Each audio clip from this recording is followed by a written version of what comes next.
John, I gotta ask you this question, bruh. Assuming the 76ers are unable to get Paul George in free agency, who is their best option It's a good in free question. agency or via trade? We'll answer that question next on Locked On 76ers.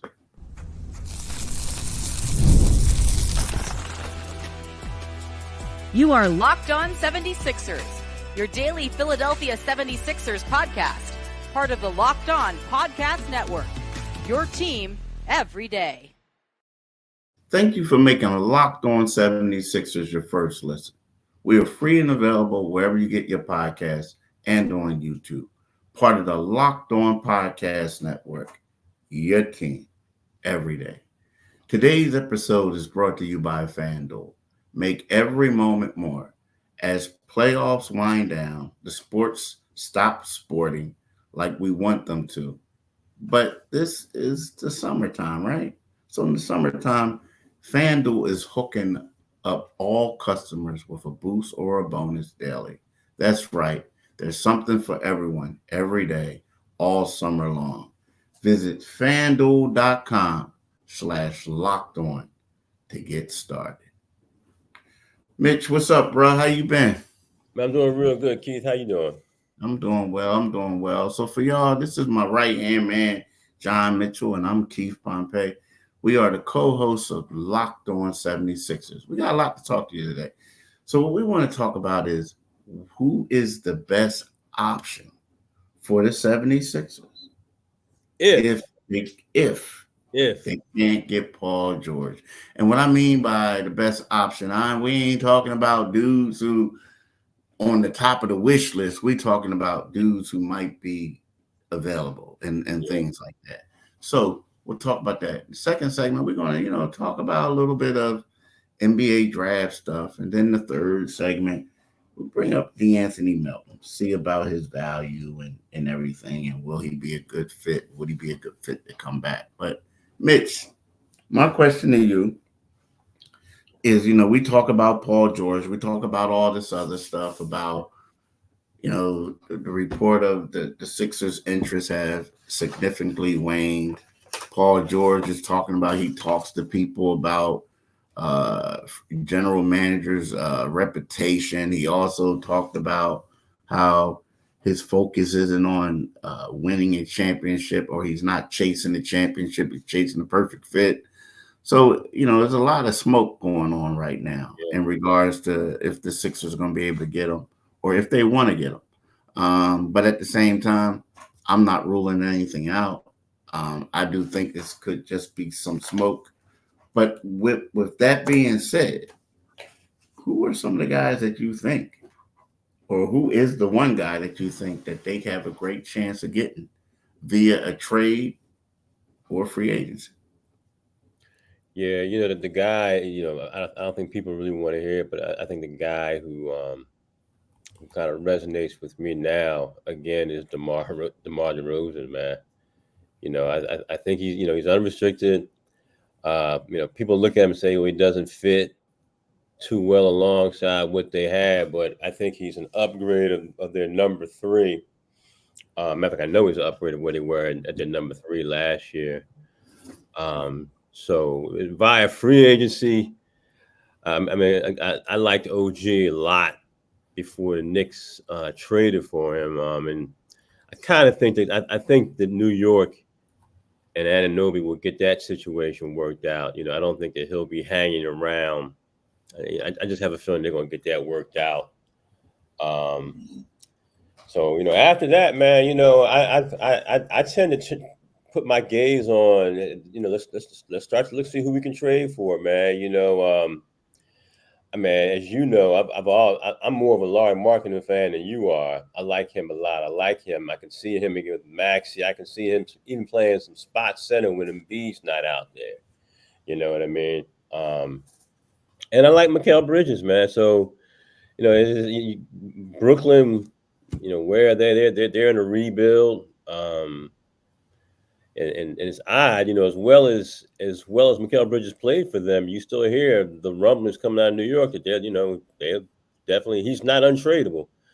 So those are the kind of guys I like, and I like them because of their youth, Keith. You know, if we're not going to get Paul George, if the Sixers aren't going to get Paul George, who I do like, you know, even at 34, and I'm not ruling Paul George out by any stretch of the imagination, but you know how these things go. 1 minute, you know, 1 minute the interest is way up here, the next minute it's down here, and then as soon as we get close to the end of the month, it may be sky high again. I mean, that's a guy they have been pursuing actively, you know, unabashedly for a few weeks. So, I mean, those are the guys I'm looking at, man. You know, DeMar DeRozan, you know, he's always there. You know, he's in that same age bracket, but he's gonna give you offensive punch.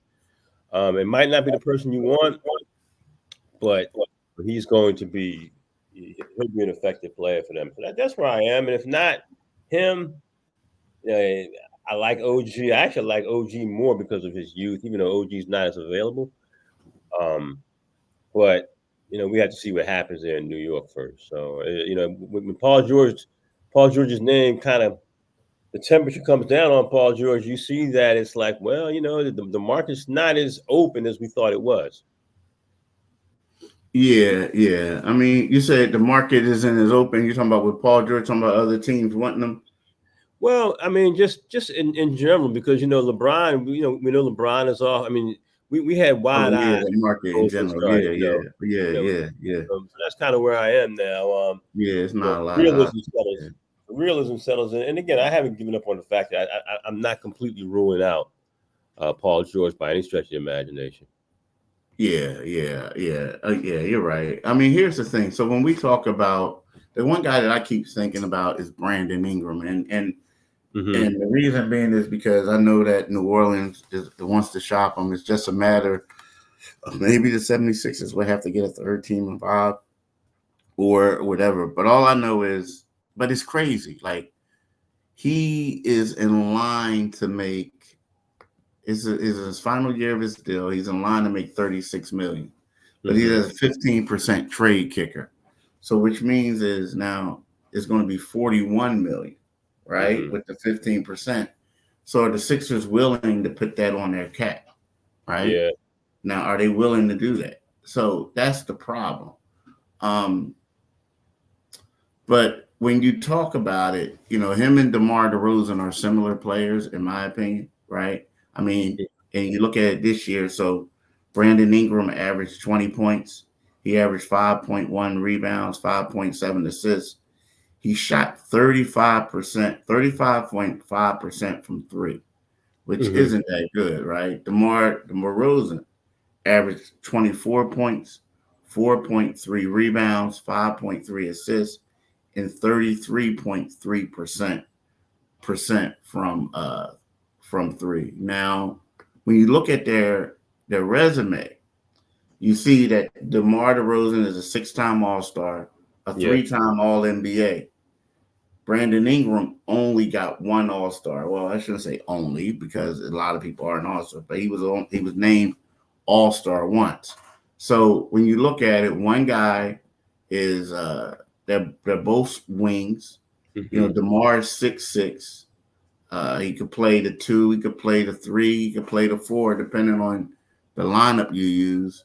Whereas you look at Brandon Ingram, he's 6'8", $190, and he plays the small forward and the power forward position. So depending on the lineup. So you look at it, and you know, one of them, Brandon Ingram, is 26. Yeah. He'll be 27 before the season starts. Whereas DeMar is 34. Yeah. And he'll be 35 around the time, like right when we, you know, during the season. No, he'll be 35 before the season starts. So, you know, before the season starts. So it's a lot. It's a lot going on with these two. But I think that, you know, because of the fact that New Orleans trading them, and if the Sixers could probably get somebody for cheaper, Brandon Ingram, just because there's been reports that the Sixers, New Orleans reached out to him. If they get him, I think that he would be a good option. I mean, not the best option, Not the best option, but of the players who are available, I feel like he would be a solid option. Yeah, I tend to agree with you. I mean, it's the one thing he has. I mean, number one, he's what? He's 26 years old, so he's 8 years younger than Paul George. You know, so I mean, age is always a factor here with these guys, and things just seem to get kind of sour. He got benched in some playoff games, and you were like, well, what's happening there? And that's kind of an indication of a dysfunctional organization. I think when you see things like that begin to happen, where a player who's a starter and who's previously been an all-star is now being benched. So there's some options there. They just might not be, again, when Paul George comes off or the temperature comes down on Paul George, hey man, this is what they brought down Moore for, brought him here for. This is what they extended him for. So he's got to make something happen, whether it's via the trade market or whether you can, get an OG here or DeMar Rose. And so he's got to make those things happen. And we can talk about that a little bit more after we finish talking about eBay Motors. Passion, drive, and patience. That's the formula for winning championships. It's also what keeps your ride or die alive. eBay Motors has everything you need to maintain your vehicle and level it up to peak performance. That's superchargers, roof racks, exhaust kits, LED headlights, and more. Whether you're into speed, power, or style, my partner Keith's into all three. eBay Motors has you covered. With over 122 million parts for your number one ride or die, you'll always find exactly what you're looking for. And with eBay Guaranteed Fit, your part is guaranteed to fit your ride every time, or your hard-earned money back. Because with eBay Motors, you're burning rubber, not your hard-earned cash. And with all the parts you need at the prices you want, it's easy to make your car the MVP and bring home huge wins. So keep your ride or die alive at ebaymotors.com. Eligible items only, exclusions apply. eBay Guaranteed Fit, only available to U.S. customers.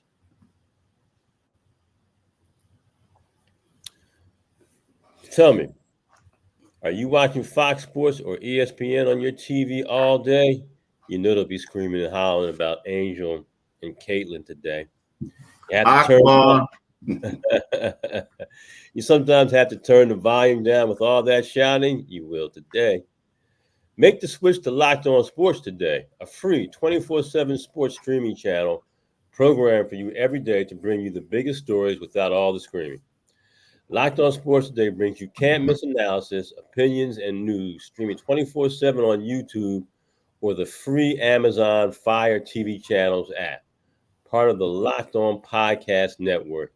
Your team every single solitary day. Hey, y'all, before we get into this, we just got to say this. We got a friend. We talk about him a lot, and he's a loyal listener to the show, Akbar Johnson from Newark, New Jersey.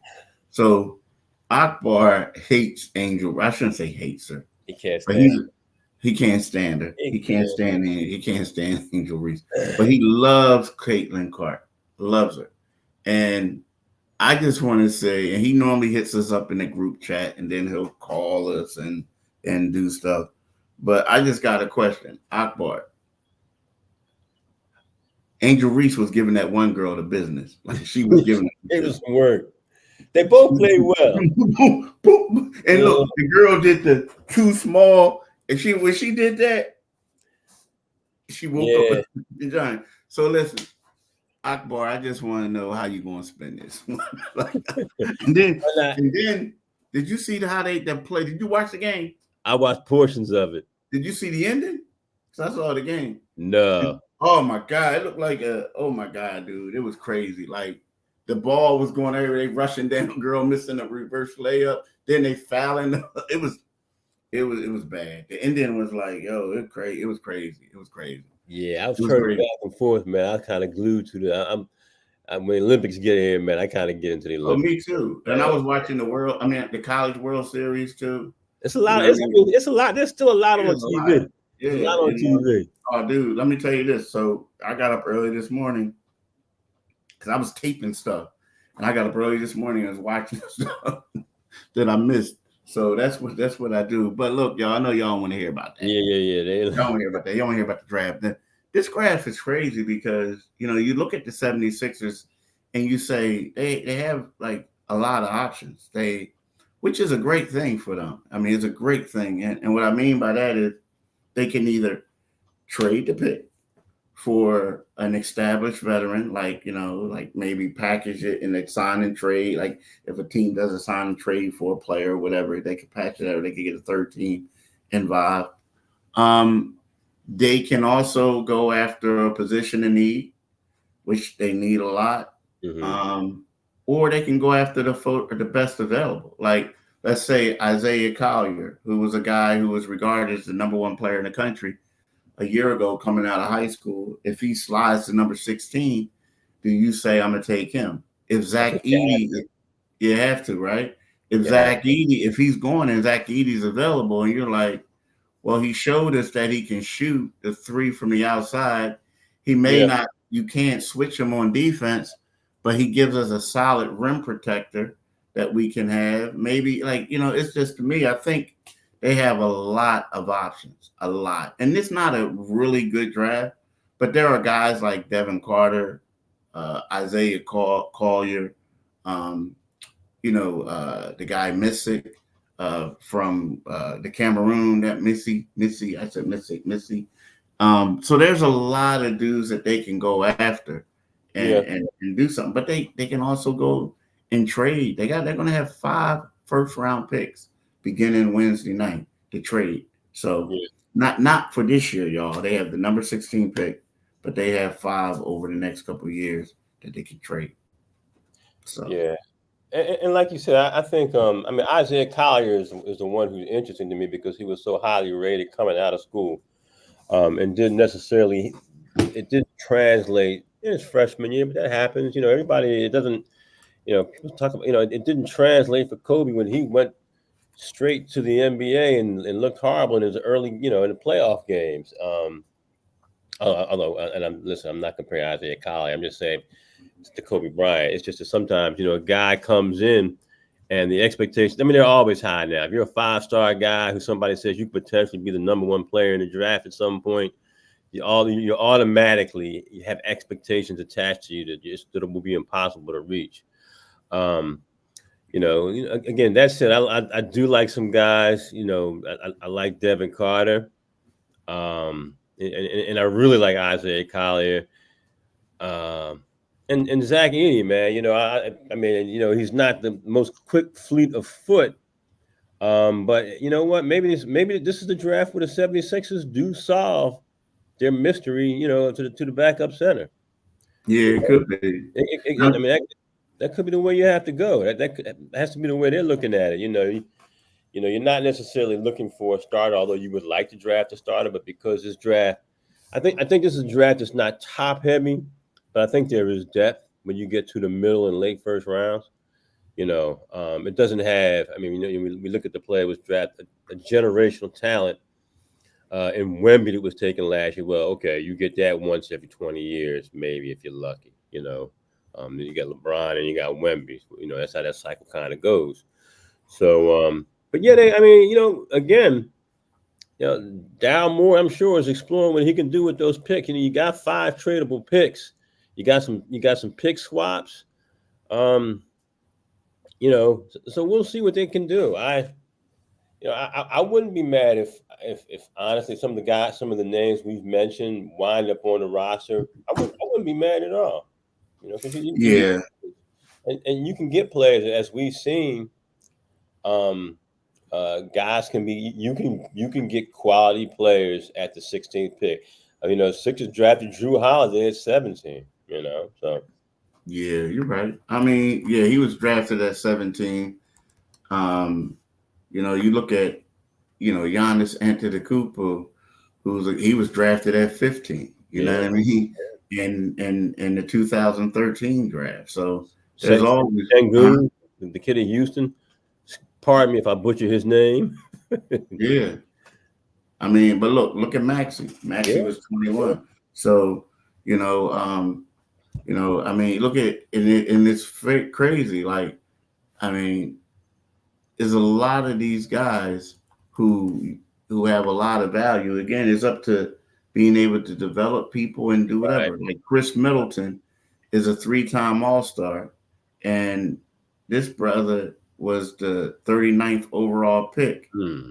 in the 2012 draft. He was a second round pick in 2012. Spent his first year in the G League. So Yeah, yeah, things happen. So it just is about finding that diamond in the rough, identifying talent, doing everything that you got to do. So we'll see, but they'll have. It's going to be an important draft for Daryl Morey and the Sixers, that's for sure. yeah, But yeah, they do have some options. They do have some yeah. options. That pick's not a throwaway, man. They have to capitalize on it, whether it's part of a trade or whether you bring in whether you draft somebody. And we'll Mhm. talk about this maybe a little bit more after we talk about FanDuel. See, I love sports, and I love them so much. I never ever want to see them stop. Now the NBA playoffs, they've come to an end.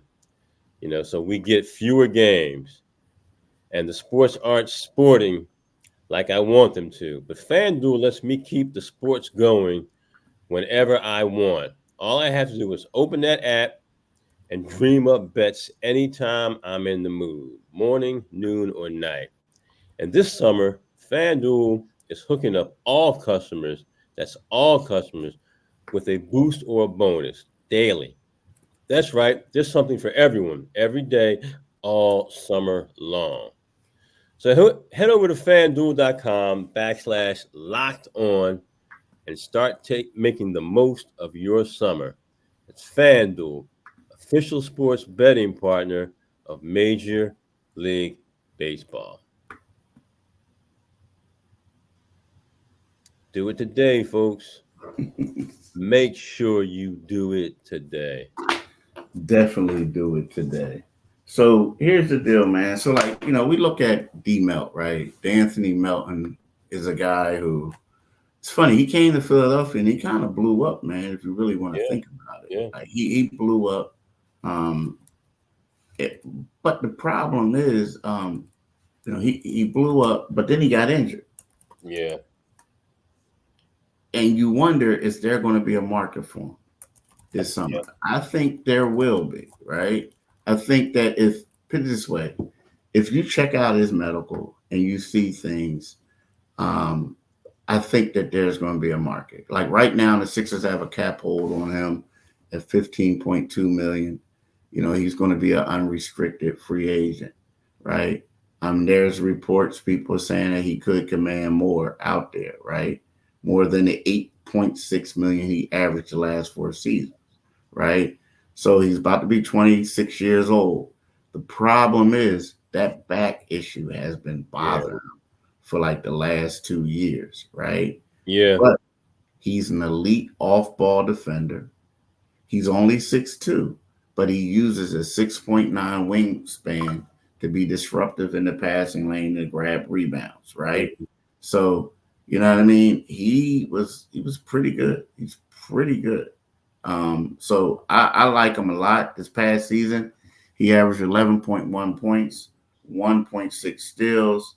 He shot 36% on 3-pointers in 38 games with 33 starts. Now, again, like, he was injured. So that's yeah, why he didn't play that many games.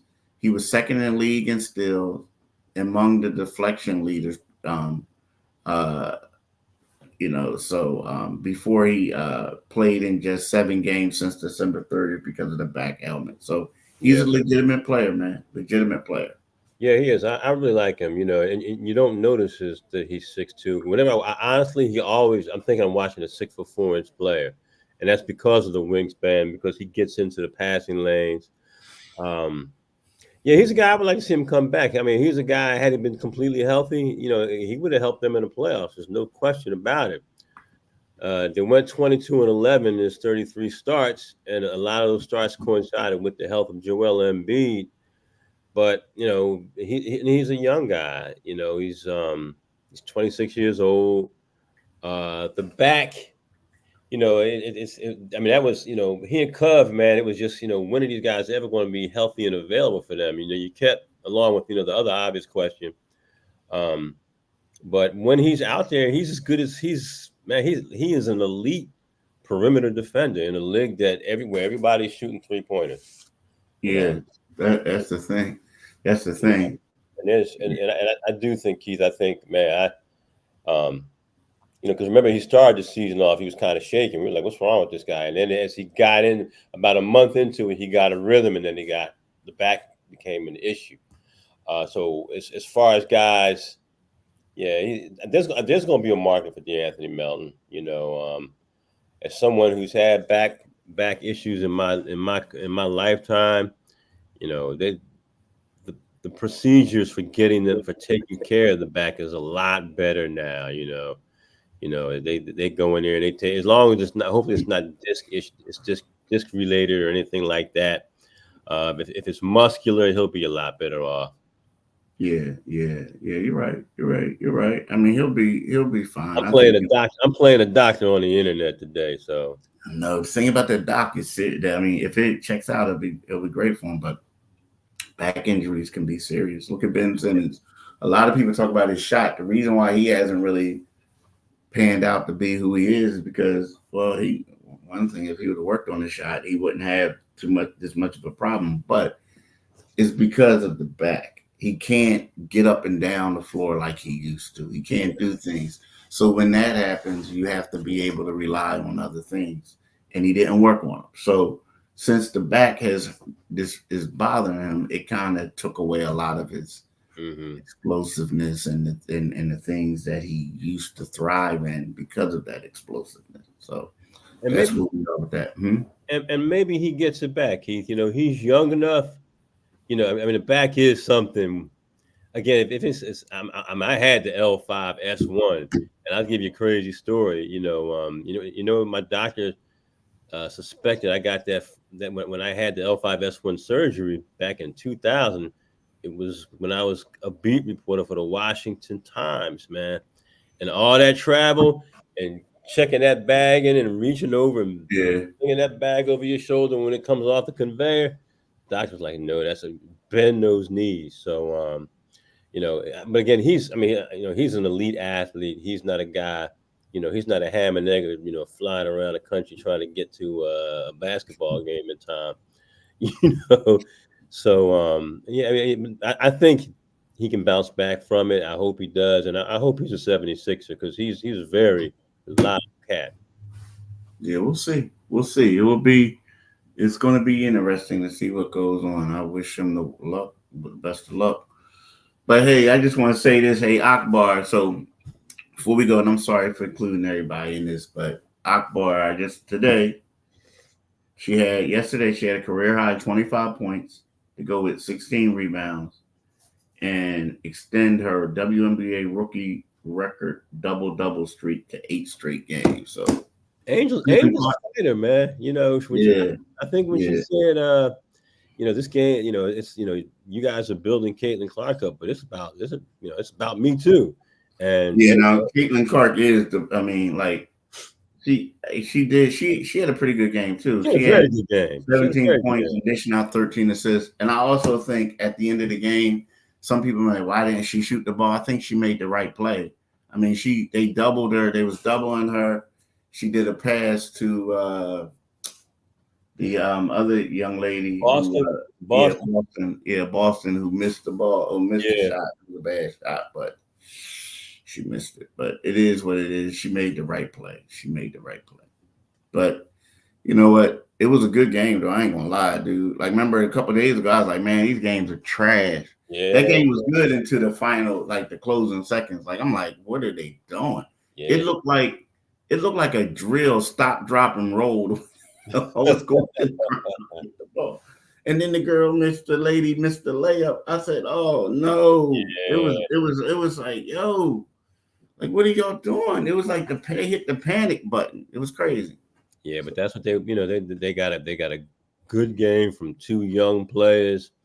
And like you said, it was, Chicago roared back. It was a good basketball game. Yeah, Good it was good. basketball It game. was good. So Akbar, no hating today. No hate Monday. No hate Monday, Akbar. No hate Monday. But look, y'all, Locked On has launched the first ever national sports 24/7 streaming channel on YouTube. And now it's also available on Amazon Fire TV and the free Fire TV channel app. Locked On Sports Today is here for you 24/7, covering the top sports stories of the day with the local experts of Locked On Plus, our national shows covering every league. Find Locked On Sports Today now available on the free Fire TV channels app. And as we always say, do it today, people. Definitely Do it. do it today. And for my man Mitch, keep saying have a great day. Peace. Stay cool, folks.